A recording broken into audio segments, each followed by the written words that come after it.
তৃণমূল ভবনের যে সংস্কার তার জন্য এই বাড়িটাতে ভাড়া নেওয়া হয়েছিল, কয়েক বছরের জন্য এই বাড়িটা ভাড়া নেওয়া হয়েছিল তৃণমূল ভবন বলে।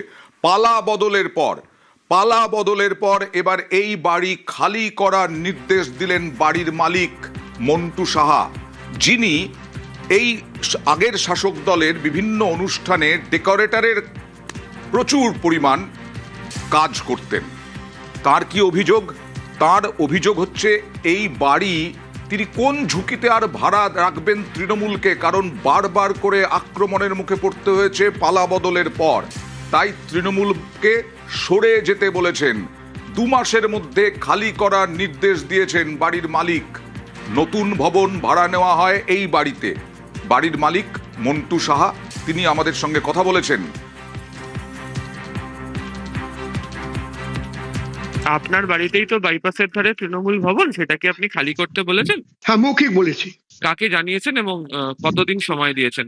আমি 2 মাস টাইম নিয়েছি, যাকে জানাবে তাকে জানিয়ে দিয়েছি। তারা কিছু উত্তর দিয়েছেন? তারা বলেছেন আমি 2 মাসের মধ্যে খালি করে দেবে। মৌখিক, কোনো লিখিত নেই, চিঠিপত্র নেই, কিচ্ছু নেই। আর যখন আপনার বাড়িটি আপনি ব্যবহার করার জন্য দিয়েছিলেন তখন কি কোনো লিখিত হয়েছিল? হ্যাঁ, হয়েছিল। তাতে কি লেখা ছিল? 2 বছরের জন্য নিয়েছিল, তারপর 2 বছর 4 বছর নিয়েছে, এবার ওরা ইও শেষ হয়ে গেছে। বাড়ি ফিরিয়ে নেওয়ার কারণটা কি?